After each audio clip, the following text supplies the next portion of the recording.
जय श्री गणेश। राधे राधे मित्रों आइए गणेश पुराण से पंचम अध्याय आगे जारी करते हैं। अध्याय का विषय है गृत्समद को अपनी माता का शाप। पुत्र के मुख से अपने लिए शाप सुनकर मुकुंदा को भी क्रोध आ गया और कांपती हुई वाणी से बोली, अरे मूढ़, अपनी जननी को शाप देता है। जा दुष्ट, तुझे मेरे इस अपराध का भयानक दंड मिलेगा।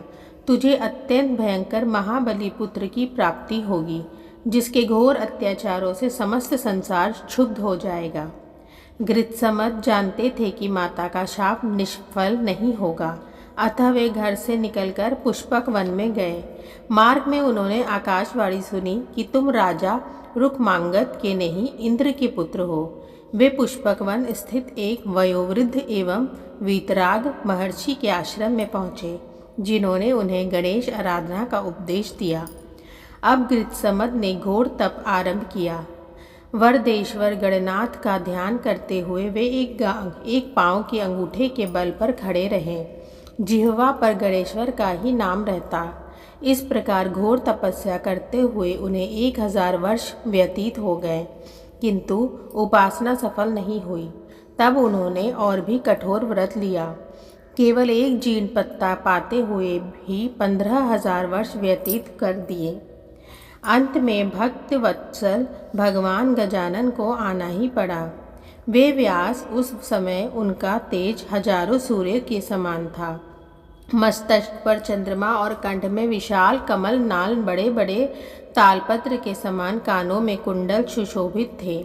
सर्पों का यज्ञोपवीत धारण किए हुए वे दशभुज गणेश सिंह पर सवार थे। उनके साथ उनकी दोनों पत्नियां सिद्धि बुद्धि भी थी। गृत्समद उनके रूप को देखते ही रह गए। उस समय उन्हें अपने शरीर का भी ध्यान नहीं था। किम कर्तव्य विमूढ़ के समान खड़े हुए एकटक उन्हें देखते रहे। गणेश जी ने भक्त की ऐसी विह्वल अवस्था देखते हुए कहा, भक्तराज, मैं तुमसे अत्यंत संतुष्ट हूँ। जो इच्छा हो वह मांगो, मैं उसे अवश्य पूर्ण करूँगा। गृत्समद सावधान हुए।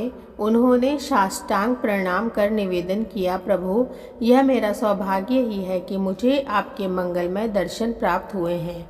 नाथ, यह पुष्पक वन अब आगे से गणेशपुर कहा जाने लगे और आप स्वयं यहाँ निवास करके भक्तों की कामना पूर्ण करते रहें। वरदराज ने तथास्तु कहकर वर प्रदान किया और फिर बोले, भक्तवर, तुम्हारे एक अत्यंत बलशाली पुत्र की प्राप्ति होगी, जो तीनों लोकों में ख्याति प्राप्त करेगा। उसे महाकाल भगवान के अतिरिक्त अन्य कोई भी न जीत सकेगा। इस क्षेत्र का नाम युगानुसार होंगे। सतयुग में पुष्प कवन, त्रेता में मणिपुर, द्वापर में मानक और कलयुग में भद्रक। यहाँ जो कोई स्नान दान आदि करेगा, उसके समस्त अभिष्ट पूर्ण होंगे। ऐसा वर देकर वरदराज अंतर्धान हो गए। गृत्समद ऋषि ने वहाँ एक मंदिर बनाकर प्रथमेश्वर गणराज का श्री विग्रह स्थापित कर पूजन किया।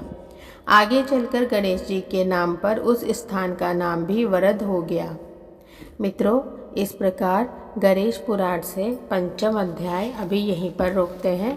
आगे का अध्याय अगले वीडियो में जारी करेंगे। तब तक के लिए राधे राधे।